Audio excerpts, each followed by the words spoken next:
Welcome to Reddit Aliens.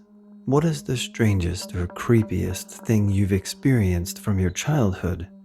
Please remember to like, share, and subscribe. Here's mine. When I was 10, I ended up home alone for the night when my parents were stuck in another city due to the trains not operating. For me, it was pretty exciting. It meant I could stay up all night and play Mario Kart in my room. At about 1 a.m., I thought I could hear something, so I pressed mute on the TV and heard footsteps coming up the stairs. I hadn't heard any doors open, and I knew my parents were out of town and my brother was staying at his girlfriend's house. He was 16 or 17. So right then, I began to shit bricks. I literally couldn't move at all with fear of making a noise. Anyway, the footsteps reached the top of the stairs, and a door slammed a few seconds later.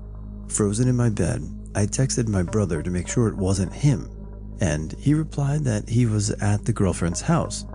I texted my parents basically telling them that I thought there was someone in the house and asking whether I should call the police. My mom called me right after that, wanting to know what was going on. She realized how serious I was when I could barely whisper, and she told me to get out of the house and call the police. I creeped out of my room and heard a voice in my brother's room. I listened, and it was definitely his voice. I was effing confused. Still on the phone to my mom, I slowly opened his door in 3 seconds of epic suspense. I later found out that my brother had thought I was out of town with my parents, so he brought his girlfriend back to our house so they could spend the night together alone. To cut the story short, I walked into his room while she was performing an oral sex act on him, and I witnessed him finish on her lips while my mom was still frantically speaking to me on the phone. It was quite traumatizing. Yeah. When I was younger, I went to bed and was woken up shortly after by knocking on the front door. No one else answered it, so I went, scared out of my mind because no one knocks at night. I opened the front door and saw no one, then I blacked out, and when I opened my eyes, I was standing outside holding the screen door open. The front door was closed and the deadbolt was locked. I knocked on the door as hard as I could, and my mom answered. She asked me how I got outside, and all I could say was, I don't know.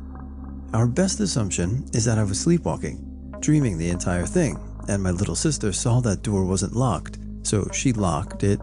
She's got a legitimate phobia of the dark, so she gets scared if all the doors aren't locked. I was sleeping over at a friend's house. That night, we heard scratching at his window, and neither one of us wanted to sit up and look. We did ask each other if we heard it, and we both did. Maybe 20 minutes later, we heard yelling from outside his room and down in their living room. We heard my friend's dad saying, "Move and I shoot." We got up to see what was going on, expecting a burglar. It ended up being a bald guy in what looked like a hospital gown crouched over in a corner, with my friend's dad pointing a handgun at him. This dude kept staring at all of us, slamming the ground with his hand, trying to scare us away like we were animals. Turns out, he was some dude that escaped from a mental health ward. Creepy thing about that is there isn't one of those within 13 miles of the town I live in. Yeah, really. When I was something like 7 years old, my uncle, who was I guess around 27 at the time, was staying the week at my house. He made me watch A Nightmare on Elm Street and then hid in my closet with a Freddy Krueger mask and claws on until I was about to fall asleep, then jumped out screaming at me. I pissed myself. Maybe not exactly strangest or creepiest, but definitely the most terrifying. As someone who saw Nightmare on Elm Street for the first time when I was probably years too young, I can attest that it traumatized me for years. So, I get it. Your uncle's funny, but wow, that's a tough one. Summer after my junior year of college, I was living at my parents' house out in the country. My parents would occasionally head to our cabin and would make me up around 6 a.m. to tell me they were leaving, as if I cared. Well, one morning I was sleeping and I heard some knocking. It sort of woke me up and I said, "What?" and got no response. The knocking continued. I was more awake now. "Come in, I'm awake." And still no response from the other side of the door. "Fine," I said to myself and got up and went to open my bedroom door. When I opened the door, no one was there. I looked down the hallway and in the bathroom next to my room and no one was there. Still, I heard more knocking. At this point, I realized that my parents were already gone for the weekend and I'm the only person in the house. Now, Being out in the country, we don't get random visitors at 6 a.m.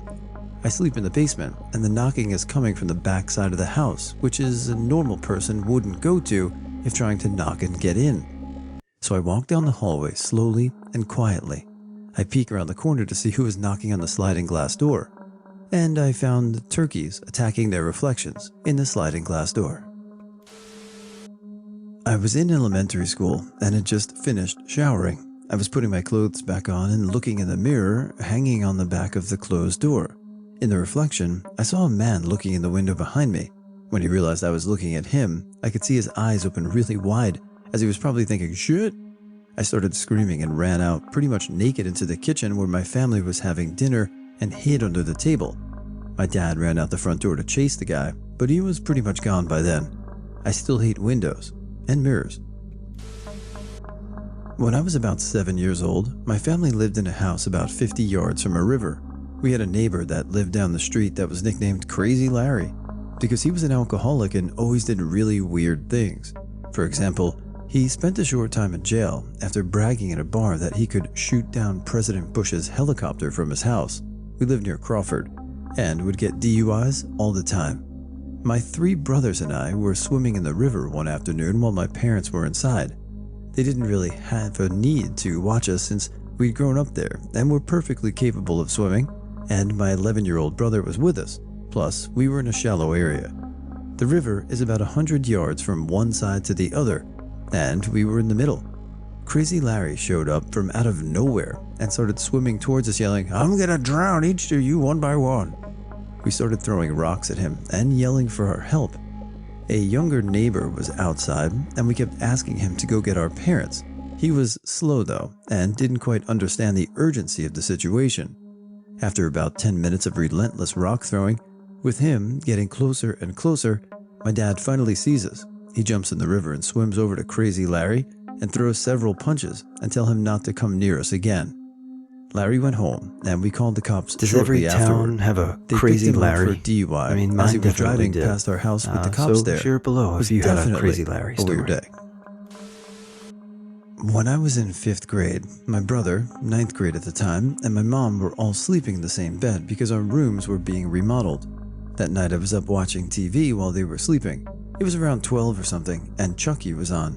Chucky was the scariest movie for me as a child, but I watched it anyways since my mom and brother were in the same bed. I felt safe. Well, anyways, I went to sleep, but later that night I was awoken by someone strangling me. I didn't want to open my eyes, or I couldn't. I don't remember, but it felt like it lasted forever. Finally, I squirmed so much my mom woke up to see my brother on top of me choking me. My brother is a real bad sleepwalker, and he says he was having a dream that a seatbelt was wrapped around my neck and he was trying to get it off. I don't believe that, but it's better than believing he was trying to kill me. When we were 9 to 10, a friend and I were riding our bikes around the parking lot at the local ice skating rink one summer. The rink was closed for the season and sat off a highway in a kind of wooded area. We come around the side of the building and see a guy in a tan van. Not a creepy serial killer van, but the kind that had captain's chairs in the back. Sometimes they had a little table in them. They were kind of popular in the 80s. He hollers at us to come over to him, so we ride up to the van. He tells us one of his tires has a slow leak and he needs us to help him change it. He already has an extra tire leaning against the side of the van, and he tells us he isn't strong enough to get the lug nuts off by himself. He asks us to go around to the other side of the van, open the sliding door and side, and get a lug wrench on the floorboard inside. My friend gets off his bike and starts to walk to the other side, but to me, something just seemed really strange about the situation. I didn't know why. I was just really uncomfortable. So I tell the guy we'll go get our parents and come back to help him. He looks kind of surprised, pleads with us to just help him for a few minutes, etc., but we just ride off on our bikes. We get home, run inside, and tell my dad what happened. He about shits a brick, grabs one of his pistols, loads us in the car, and we drive back to the skating rink. The guy and the van were gone. It freaked me out bad enough that I can still remember the guy's face 20 years later. TL, DR, I'm pretty sure I almost got abducted when I was 10. When I was 10, I went to work at my grandpa's business for the summer. I wound up befriending one of his workers and went out to lunch at McDonald's with him and his girlfriend, who was about 30. When I started to feel a foot rub against my leg, I looked down and saw a bare foot stroking my shins and looked up to see his girlfriend staring into my eyes. All I wanted was a McRib. Instead, I got molested. My father died when I was 4, so it was just me and my mother living at home. One night in early 1982 when I was 6, there was a knock on the door at 2 a.m. My mother got up to answer it. I heard it too, so I got up as well. My mother called out, "Who is it?"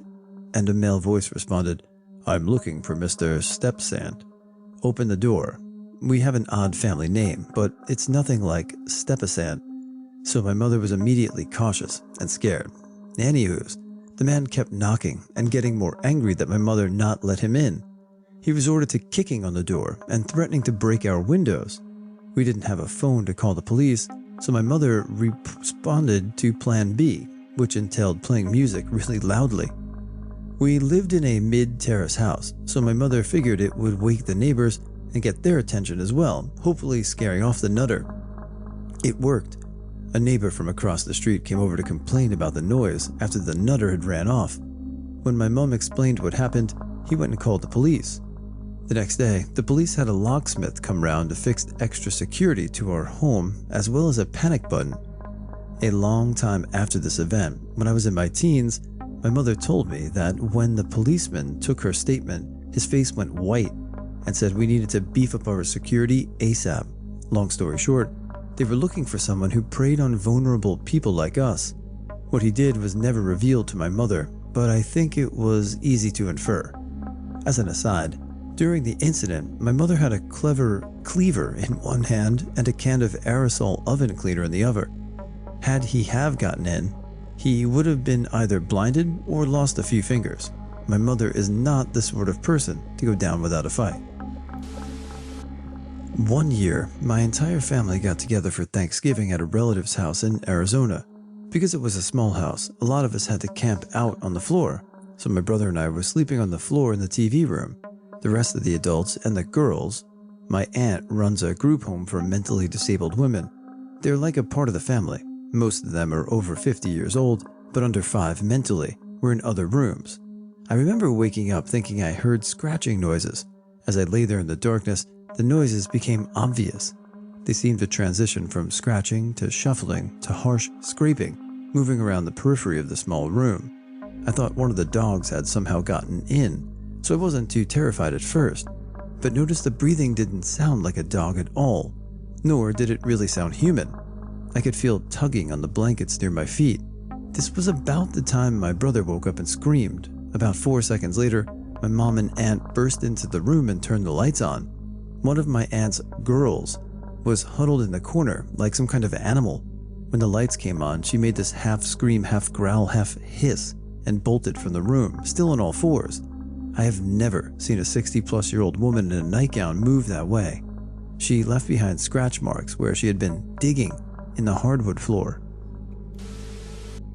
Did anyone else get creeped out when they would be without their parents at a friend's house and you get to witness the undisclosed behavior of their family? I was never spanked or belted, but some of my friends were. The problem is I wouldn't learn this until my parents left and I was already committed to staying over. Watch a small argument slowly escalate into rage, see your friend hauled off into a bedroom, hear them beaten, then the crazed parent, who you're now scared shitless of, walks out with zero concern that it all went down in front of you. And then you have to go hang out with your crying friend. I can totally relate to this. I've seen people get yelled at, screamed at, once or twice hit off screen, and then they'd come back and be like, "So you want to go outside and ride bikes?" It's very awkward. A couple of years ago, I was living in a share house with some older guy. I was probably 19 at the time. My roommates were 26, 30, and 40.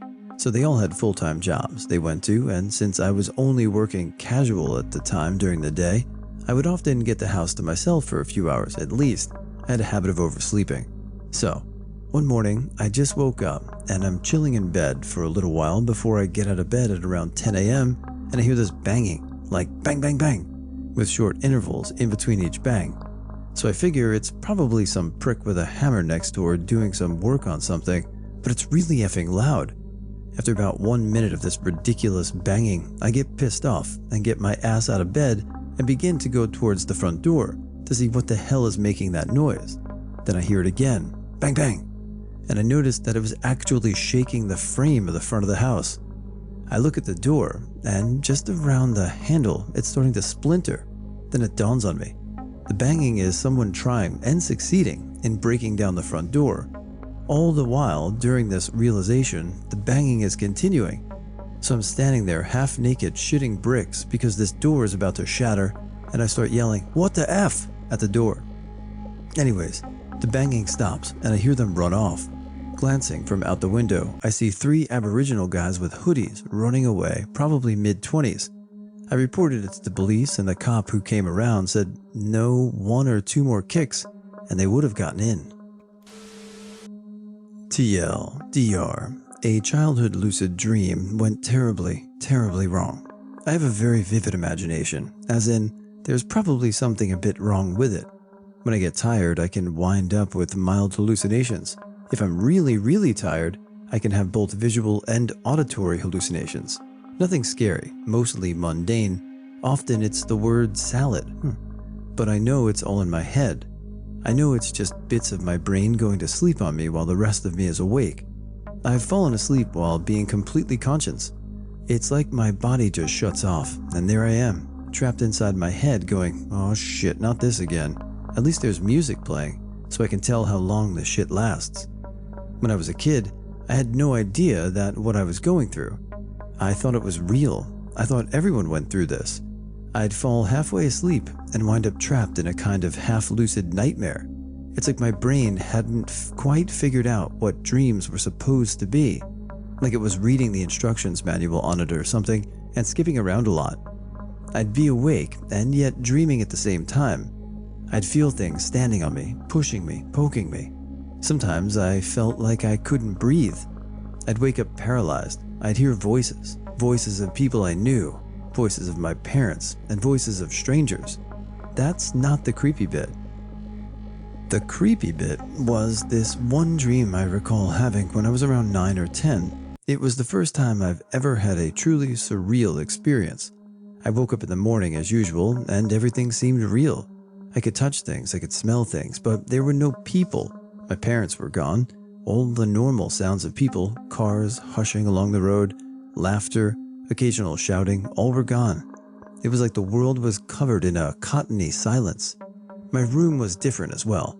It was smaller and had less furniture in it. All my toys were gone. There were posters on the wall. I looked outside my window, and instead of the fence that was always there was an open field full of wheat. A disembodied voice told me that everything was gone, that I'd just dreamed it all, that it was all make-believe, and it was time to wake up. The dream logic made complete sense to me. I truly believed, at least for an instant, that my whole life, all 10 years of it at that point, had been make-believe. I felt sad. My parents have never existed. My friends, my school, everything was all a dream. I'd made it all up. It wasn't real. I'd never felt so alone. It felt worse than being abandoned. Then I woke up. It was the first time I'd ever woken up in real life and felt like I was still dreaming. I didn't trust my senses. Everything felt real in the dream place, and everything felt real in reality too. How could I tell the difference? I remember being terrified of opening my window. What if the fence wasn't there? When I heard my dad snoring, I felt better. The dream world had no sound in it except that disembodied voice.